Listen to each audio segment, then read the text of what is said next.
if you want to have successful relationships with other people, you need to start by having a successful relationship with yourself.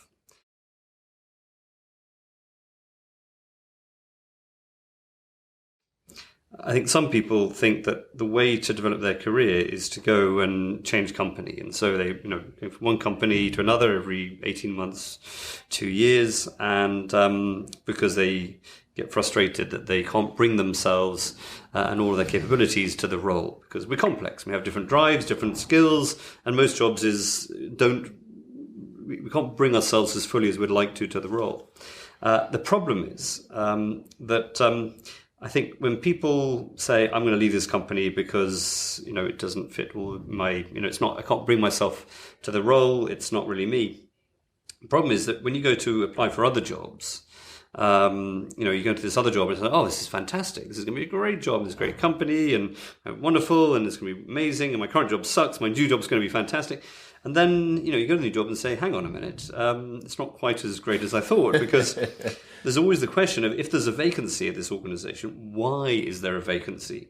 Sometimes it's because we've got this new technology and we need to build a business unit to go and, develop this new drug or whatever. But most of the time it's because there's a very good reason, a very negative reason why there is a gap there, which is the last three people couldn't stand working for this boss, or there's usually some reason. And so I think why I think job crafting is so powerful is it gets to the point here, which is, as much as you possibly can, try and actually reframe the way you take up your role. And I think thinking about how can I bring myself more fully to my current role is now you may need to change. Yeah? I'm not saying every job is great and some jobs suck or it's not the right job for you. But as much as you can, I think it's a much better place to start saying, how can I change the way I take up my role to be able to play to my strengths more, bring myself more fully, more authentically to the role.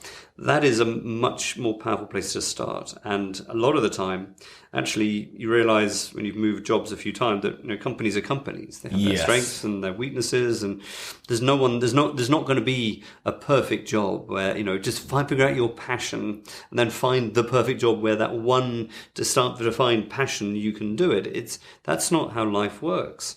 And so it's not trying to find the perfect job. It's trying to actually create a role for yourself in your current job as much as you can that allows you to bring yourself more fully. And so you talk, Jason, about being able to pretty much define your work and your company having trust in you. Do you feel that Point Positive played a part in helping you feel more courageous about saying, this is what I am good at, this is what I can do, this is what I can offer? Yeah, I think Point Positive definitely gave me the necessary nudge, or the push to really believe in myself. Sometimes you think you're right and you might see a few things go your way, and then you're also listening to this voice in your head and saying like, oh, was that luck? Am I just seeing a bunch of heads from a coin that isn't really it? But then when you reach out to so many different people and you start to get the same feedback, you're like, all right, there's definitely a path here. It can't be 3 heads in a row. If it's 12 heads in a row, this is something more than just luck. And so it definitely gave me that sort of thing that I can look back on and say, oh yeah, this is my justification that I need. If you're not just ironclad self-confident, that you'd have something to be like, oh yeah, this is the thing that's given me that push that has allowed me to go forward and keep going in this direction. And I think building on Richard's point about how you sort of help other people find it, I think Point Positive is probably one of the most direct and simple ways to do it. I think when I'm doing it, I sort of have to listen for language. And so I have to be like, if something happens, it's, why did you describe it in that way? Why did you use these words or those phrases? Is that part of the way you see the world? And is that something you want to explore more of? Because you can phrase it in any way you want. So why have you used those words? And so that's a really long way of a lot of conversations of starting to understand different people. But if you can sort of use systems or tools like Point Positive to very concisely and directly sort of crowdsource this understanding, you can just push people so much further, so much quicker than having to build from these little nuggets that you might find along the way.